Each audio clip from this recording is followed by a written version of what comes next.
ప్రభు అయిన యేసుక్రీస్తు నామానికి మహిమ కలుగునుగాక. వాక్యాన్ని చదువుకుని ధ్యానం చేద్దాం. ద్వితీయోపదేశకాండం 33 అధ్యాయం 7వ వచనం చదువుదాం. ద్వితీయోపదేశకాండం 33:7 ఈ వచనంలో ఒక భాగాన్ని చదువుతాను.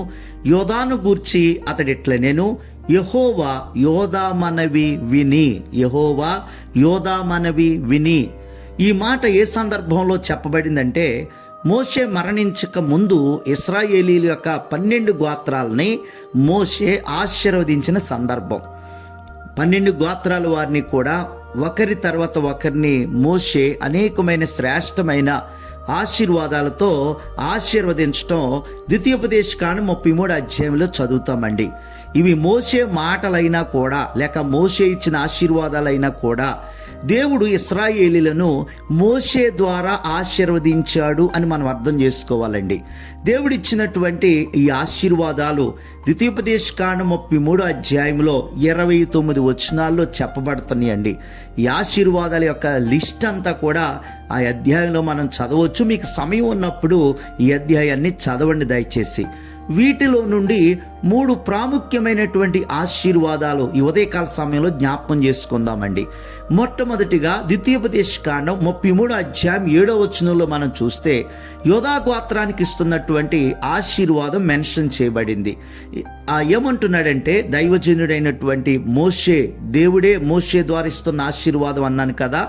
దేవుడిస్తున్నటువంటి ఆశీర్వాదం ఏంటంటే, యోదా మనవి ఆలకిస్తాను అంటూ ఉన్నాడు. అంటే యోదా ప్రార్థన చేస్తే వింటాను అంటూ ఉన్నాడు. మన ప్రార్థన దేవుడు ఆలకించడం కూడా ఒక గొప్ప ఆశీర్వాదమే. మన దేవుడు ఎటువంటి వాడండి? ప్రార్థన ఆలకించే దేవుడు అని 65వ కీర్తన 2వ చరణంలో చెప్పబడిందండి. మరి చాలామంది చేసే ప్రార్థన ఎందుకు దేవుడు వినటం లేదు? ఈ విషయాన్ని ఎప్పుడైనా ఆలోచన చేశారా?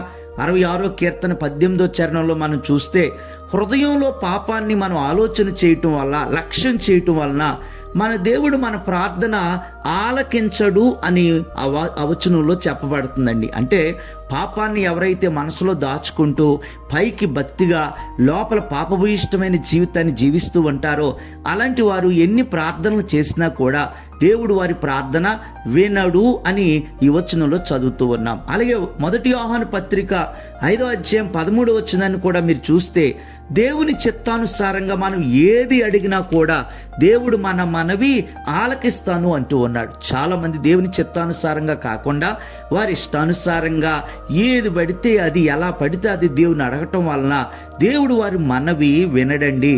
అంటే మనం సరిచేసుకుని ప్రార్థన చేస్తే తప్ప దేవుడు మన ప్రార్థన ఆలకించడు. మన ప్రార్థన దేవునికి వినబడటం కూడా ఒక గొప్ప ఆశీర్వాదమే అని ఉదయకాల సమయంలో మనం జ్ఞాపకం చేసుకుందామండి.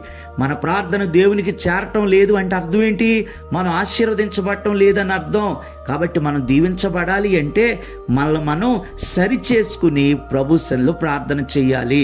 అలాగే రెండవదిగా ద్వితీయోపదేశకాండం 33 అధ్యాయం 12వ వచనంలో మనం చూస్తే, మోషే బెన్యామీను గోత్రాన్ని ఆశీర్వదిస్తూ, బెన్యామీను యెహోవాకు ప్రియుడు, ఆయన యొద్ద అతడు సురక్షితంగా నివసించును అంటాడు. అంటే సురక్షితంగా నివసించటం కూడా దేవుని ఆశీర్వాదమేనండి. దేవుడు కాపాడకపోతే మనం ఎంత జాగ్రత్తగా ఉన్నా కూడా ఏదో ఒక నష్టం, కష్టం, ప్రమాదం వచ్చి మీద పడుతుందండి.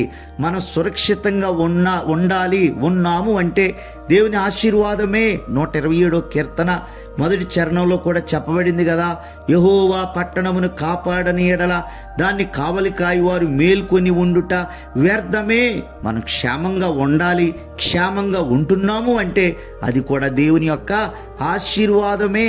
మూడవదిగా ద్వితీయోపదేశకాండం 33 అధ్యాయం 13 నుంచి 16 వచనాలు మనం చదివితే గనక, యోసేపును గోత్రాన్ని మోషే ఆశీర్వదిస్తూ శ్రేష్టమైన పదార్థాలు నీవు అనుభవిస్తావు అంటూ ఉన్నాడు.